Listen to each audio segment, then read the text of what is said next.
Curso de View, aula 15. Vamos continuar com formulários e dar uma que é a última ação antes da gente salvar e carregar dados. Vamos tratar da edição.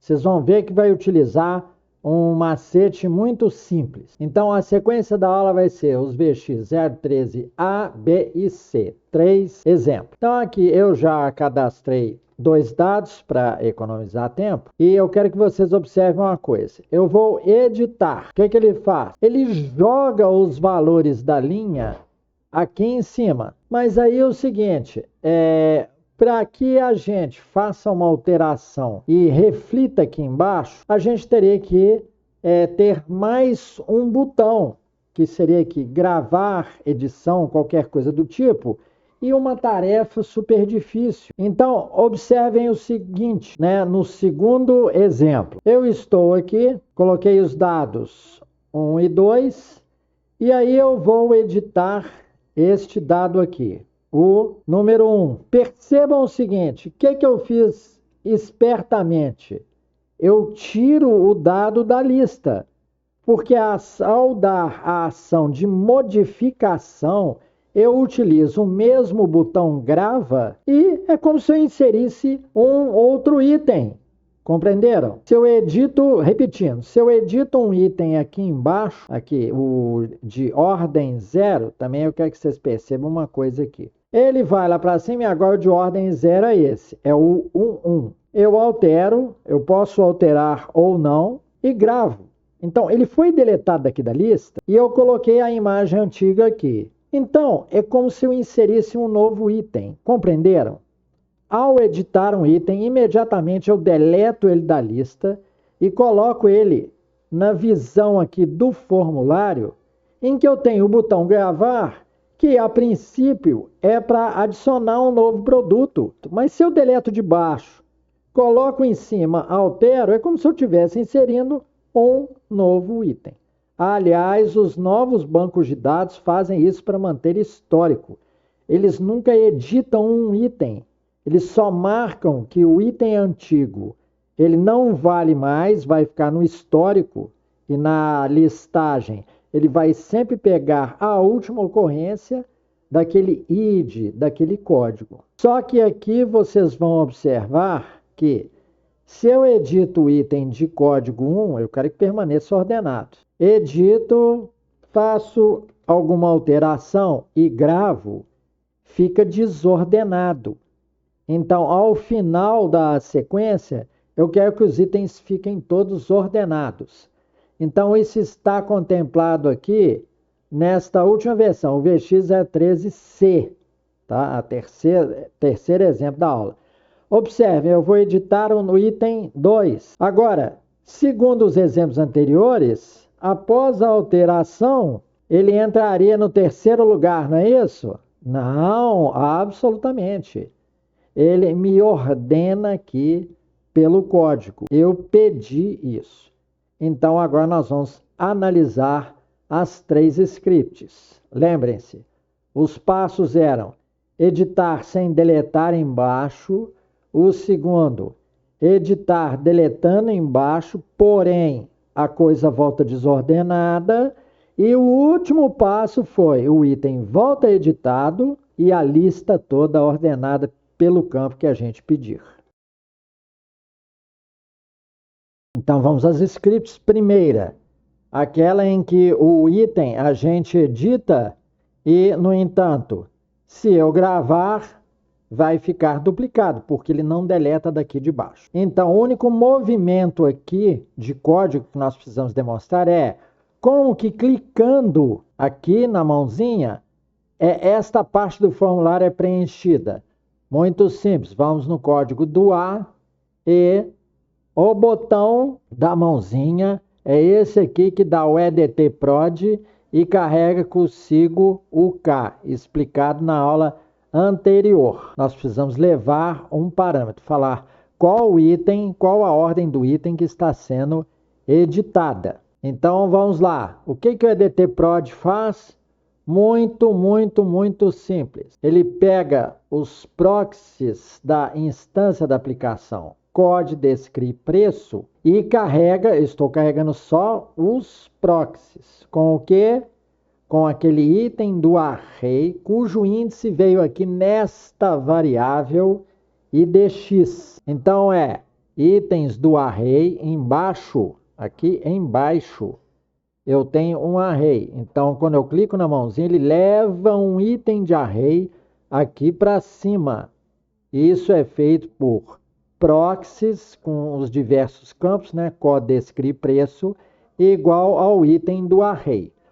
Como o view é reativo e os vmodel aqui estão ligando esses proxies a esses campos inputs, o campo é preenchido. Vejam agora eu clicando no 2, olha lá. Então, esse foi o primeiro passo. Clicando na mão, levar aqui os itens desta tabelinha aqui para cima para ele ser alterado. Agora, segunda fase. Eu edito um item e ele sobe aqui. O único problema é que ao gravar, tá? Aqui ficou ordenado porque era o 2. Vamos editar um e vocês vão ver que o 1 volta desordenado. Então, agora fazemos edição deletando daqui de baixo. Vamos ver como é que isso foi feito aqui no VX013B. Então, ao editar, vocês estão prestando atenção aqui, ó. Eu alimento os proxies com os itens do array lá embaixo, com uma linha de array. Só que depois eu tomo esta providência. Eu dou o del do produto na lista. O parâmetro é idx. Vamos ver o que ele faz? Muito simples. Eu expliquei del na aula anterior, tá? A primeira ação que nós fizemos foi deleção. Ele dá um splice no índice dx de uma casa. Ou seja, ele pega e deleta esse item e ele arrasta os outros para preencherem o local que ficou vago. Então, com isso, eu usei a própria rotina de deleção que nós já tínhamos feito na aula anterior. Um bom programa, a lógica boa, ela é demonstrada quando as coisas seguintes, os passos seguintes, ficam extremamente simples, utilizando coisas já feitas. Bem, a última etapa é aquele tipo de edição em que o item volta na mesma ordem, estão vendo?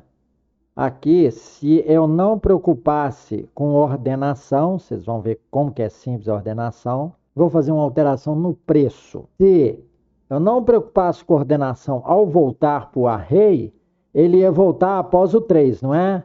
No entanto, vejam só, ele voltou certinho. Como é que isso foi feito? Aqui na edição, ao editar no final, ele deleta. E quando é que ele ordena? No addProd, cuja ação é disparada pelo botão de gravar, que está valendo. Olha que simplificação excelente. O botão gravar ele está valendo para inclusão e para edição. É como eu disse, um programa, você percebe que ele é bem feito se os botões de ação são mínimos, há um reaproveitamento de botões, há um reaproveitamento de código, né? E novas características usam funções já existentes, vão combinando funções já existentes. Então, aqui, ao final do botão de adição do produto, tem essa ordenação. Vejam como é simples. Você pega produtos é um array, então você utiliza nele o método sort. Vou aumentar só mais um pouquinho aqui para vocês verem. Então, eu uso o método sort, é uma função que compara dois elementos, mas esses elementos são de qual propriedade? É o anterior e o posterior de uma determinada propriedade. Ó,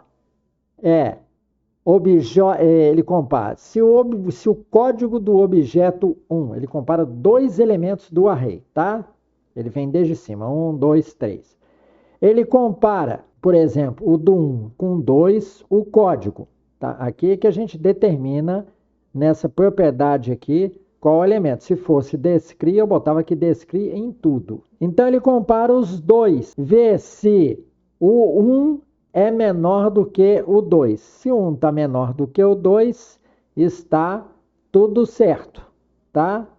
Então, se ele der verdadeiro, né, devolve menos 1. Se não der, ele faz aqui novamente a condição. Ele pergunta se o objeto 1 é maior do que o objeto 2 code, devolvendo 1, né, de true e 0 se false. Então, com essa instrução, ele vai ordenando par a par aqui dos elementos.